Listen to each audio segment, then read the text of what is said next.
Hello student, आइए पढ़ते हैं बीटीसी सेकेंड सेमेस्टर।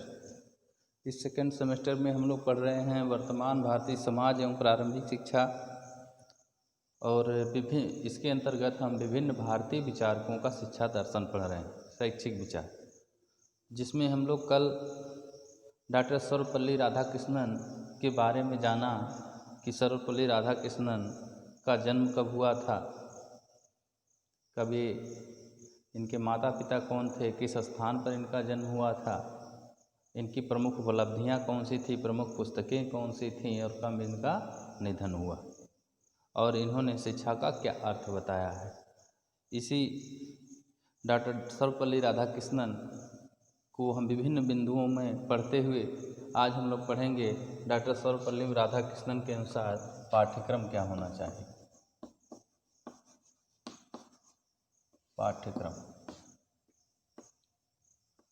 पाठ्यक्रम में इन्होंने विभिन्न विषयों को रखा है, जैसे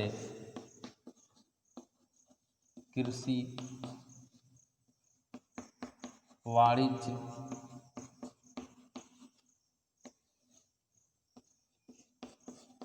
विज्ञान,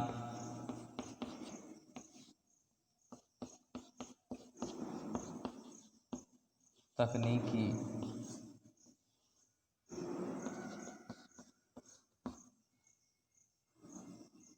अर्थशास्त्र,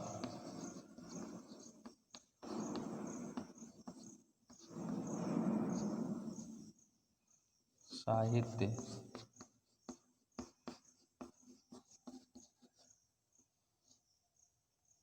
इंजीनियरिंग,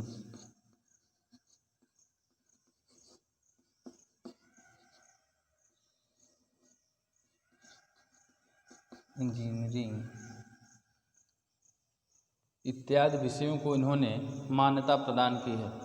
तो इन्होंने कहा कृषि का पाठ्यक्रम होना चाहिए, हमारे पाठ्यक्रम में कृषि से संबंधित सिलेबस होना चाहिए, वाणिज्य से संबंधित सिलेबस होना चाहिए, विज्ञान से संबंधित सिलेबस होना चाहिए, टेक्निक से जुड़ी हुई शिक्षा दी जानी चाहिए, अर्थशास्त्र होना चाहिए हमें पढ़ने के लिए, साहित्य होना चाहिए, इंजीनियरिंग होना चाहिए, इत्यादि विभिन्न प्रकार की विद्याओं का ज्ञान इन्होंने हमें बताया है कि ये सारी चीज़ें हमारे पाठ्यक्रम में रहनी चाहिए, इनका उचित स्थान रहना चाहिए ताकि एक व्यक्ति संपूर्ण मानव बन सके। इसके अतिरिक्त हम मूल रूप से देखेंगे, इन्होंने 4 नवंबर सन 1948 को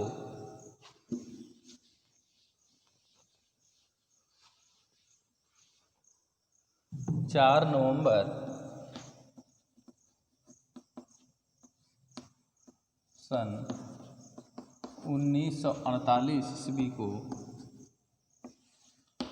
इनकी अध्यक्षता में एक आयोग बना जिसे विश्वविद्यालय आयोग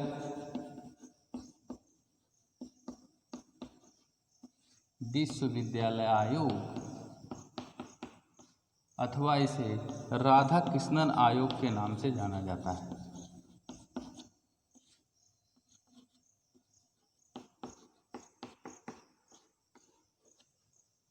ये मूल रूप से विश्वविद्यालय शिक्षा के लिए पाठ्यक्रम तैयार किए थे और विश्वविद्यालय शिक्षा के लिए ही इन्होंने सिफारिशें या संस्तुति दी थी अपनी। तो 4 नवंबर सन 1948 को एक आयोग बनकर के तैयार हुआ जिसका नाम था विश्वविद्यालय आयोग और उस विश्वविद्यालय आयोग की अध्यक्षता डॉक्टर सर्वपल्ली राधाकृष्णन कर रहे थे, इसलिए इनके नाम पर उस आयोग का नाम पड़ गया राधाकृष्णन आयोग।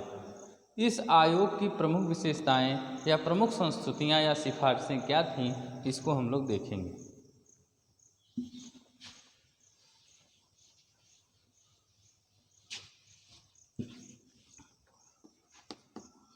राधाकृष्णन आयोग की सिफारिशें।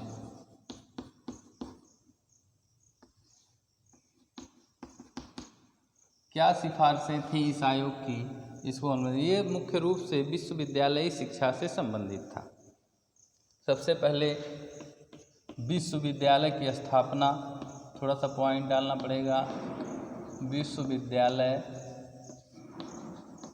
की स्थापना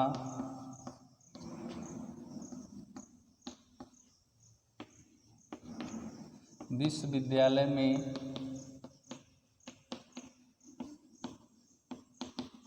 शिक्षकों की व्यवस्था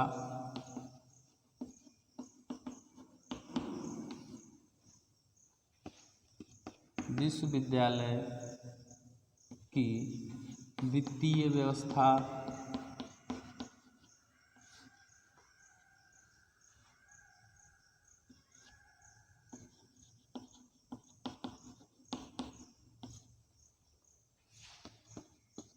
विश्वविद्यालयों में शिक्षकों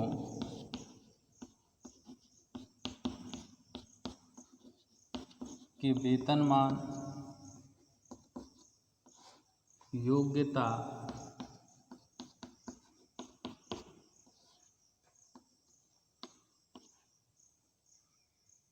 एवं शर्तों का विवरण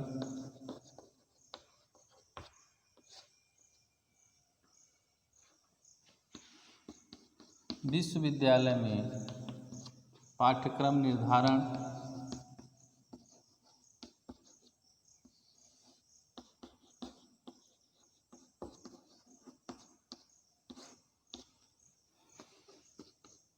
विश्वविद्यालय में प्रवेश के मानक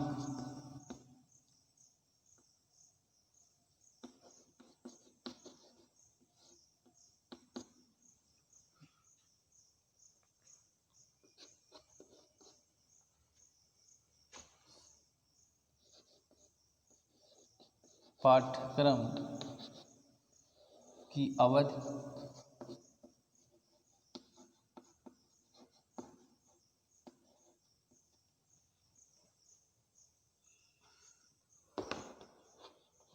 अनुशासन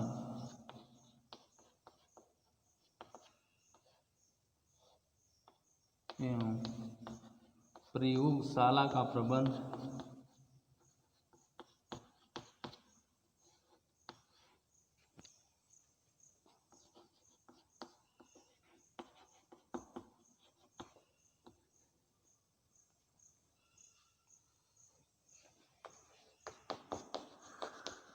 विश्वविद्यालयों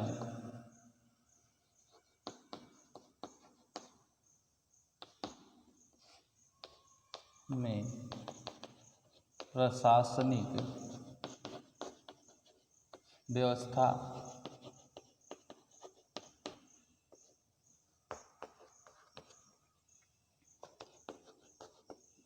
विश्वविद्यालयों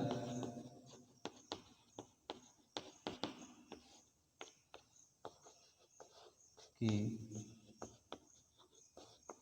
उचित देखरेख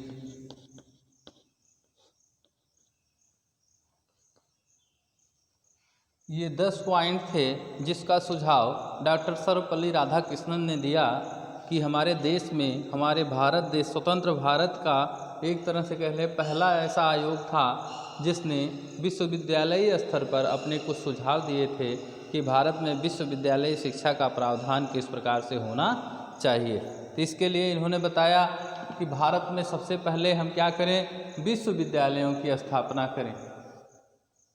विश्वविद्यालय कम से कम 14-15 विश्वविद्यालयों की स्थापना करें ताकि बच्चे उसमें आसानी से पढ़ सकें। उस समय विश्वविद्यालयों की कमी थी, इसलिए इन्होंने एक सुझाव दिया कि इसमें कम से कम भारत देश में 13 से लेकर के 14-15 तक क्या किया जाए, विश्वविद्यालयों की स्थापना की।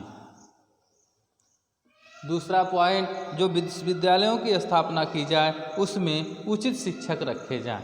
शिक्षक कैसे रखे जाएं? एक अच्छे ढंग से पढ़ाने वाला शिक्षक उसमें तैनात किया जाए, क्योंकि विश्वविद्यालयों में जब तक पढ़ाई नहीं होगी तब तक वह विश्वविद्यालय बेकार पड़े रहेंगे। इसलिए उसमें एक अच्छा एवं उचित शिक्षक की व्यवस्था की जाए।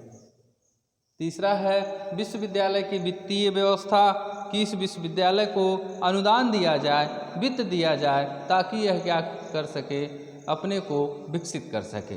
इसलिए उसमें वित्तीय व्यवस्था के प्रावधान को भी इन्होंने मंजूरी दी है।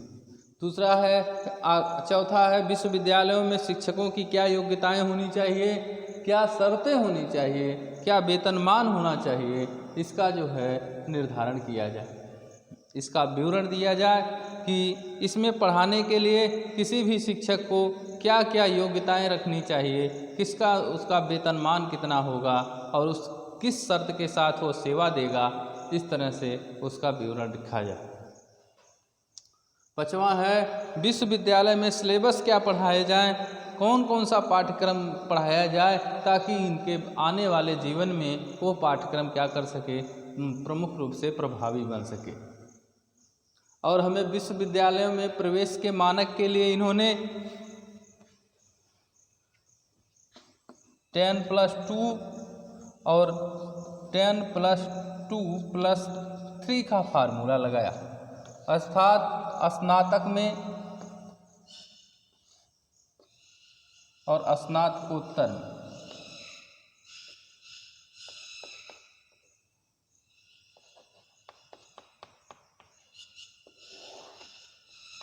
विश्वविद्यालय स्तर पर दो निश्चित रूप से हमारे पाठ्यक्रम संचालित हों, दो वर्ग बने, एक स्नातक और एक स्नातकोत्तर। स्नातक के लिए 10+2 जिसे हम इंटरमीडिएट कहते हैं, 10+2 मतलब 10 ये हाई स्कूल और 2 और जोड़ दीजिए 2 साल इंटरमीडिएट कि स्नातक में प्रवेश के लिए प्रवेश का मानक होना चाहिए कम से कम बालक या बालिकाएं इंटरमीडिएट पास हों। और स्नातकोत्तर में 10+2+3 अर्थात कहने का मतलब कि 10वीं पास हों, 12वीं पास हों, उसके बाद स्नातक कर लें 3 साल का, उसके बाद वह स्नातकोत्तर 2 साल का माना। ये स्नातक की अवधि जो थी, इधर हमने लिखा ना, एक स्नातक पाठ्यक्रम एक स्नातकोत्तर पाठ्यक्रम, इसके लिए क्या किया जाए, 10+2 इंटरमीडिएट के बाद स्नातक में प्रवेश दिलाया जैसा कि आज भी होता है, और स्नातकोत्तर में स्नातक करने के बाद 10वीं पास हो, 12वीं पास हो और स्नातक कर की BA किया हो या BSc किया हो, तब उसे स्नातकोत्तर में क्या किया जाए, प्रवेश दिलाया जाए। ये प्रवेश के मानक थे। पाठ्यक्रम की अवधि, इस स्नातक का जो पाठ्यक्रम था इसकी अवधि थी 3 वर्ष, जैसा कि आज चल रहा है इसी आयोग की संस्तुति पर 3 वर्ष।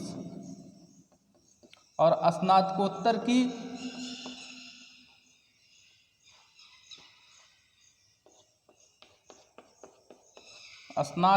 की जो अवधि है वह 2 वर्ष।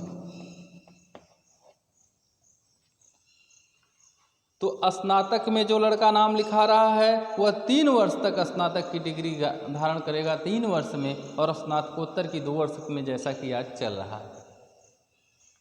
अनुशासन एवं प्रयोगशाला का प्रबंध है। विश्वविद्यालयों में एक नियम बनाया जाए, एक अनुशासन बनाया जाए और उसमें एक उचित लाइब्रेरी हो, प्रयोगशाला हो,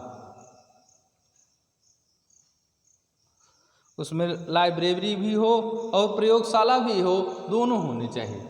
और 9वां है, विश्वविद्यालय में प्रशासनिक व्यवस्था, अर्थात विश्वविद्यालयों के प्रशासन या इन नियमों को जो अनुशासन के तहत बनाए गए हैं, इन नियमों को देख रेख के लिए वहाँ की प्रशासनिक व्यवस्था दुरुस्त की जाए, प्रशासन से संबंधित व्यक्ति रखे जाएं ताकि वह अच्छे से विश्वविद्यालयों का संचालन कर सकें। और 10वां हमने लिखा है, विश्वविद्यालयों की उचित देख रेख, अर्थात विश्वविद्यालय के जीर्ण शीर्ण हों, बिल्डिंग टूट जाए, बेंच टूट जाए, इन सब को बनवाने के लिए उसमें कर्मचारी रखे जाएं ताकि उसकी उचित देख रेख हो सके और वह लंबे समय तक चल सके। तो ये थी हमारी राधा कृष्णन की प्रमुख संस्तुतियाँ या राधा कृष्णन आयोग की प्रमुख सिफारिशें।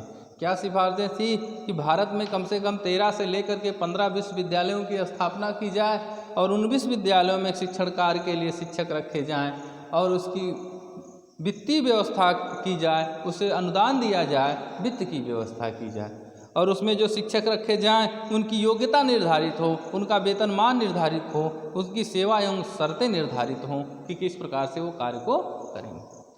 विश्वविद्यालयों में पाठ्यक्रम का निर्धारण किया जाए कि कौन कौन सा पाठ्यक्रम विश्वविद्यालयों में पढ़ाया जाएगा, और उसके अतिरिक्त विश्वविद्यालयों में प्रवेश का क्या मानक हो। जैसे हमने बताया 10+2 स्नातक के लिए, 10+2+3 स्नातकोत्तर के लिए मानक रखा गया था।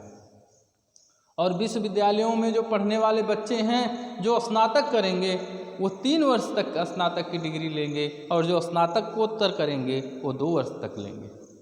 इसके अतिरिक्त विश्वविद्यालयों में अनुशासन का प्रबंध हो, प्रयोगशाला हो, लाइब्रेरी हो, इसका उचित प्रबंध किया जाए। और प्रशासनिक देखरेख के लिए इन अनुशासन एवं नियमों को कायम रखने के लिए उसमें प्रशासनिक व्यक्ति रखे जाएं। इसके अलावा विश्वविद्यालय कहीं जीर्ण शीर्ण या टूट फूट रहा है तो उसकी मरम्मत के लिए भी क्या किया जाए, उचित व्यक्ति रख करके उनकी देख रेख की जाए।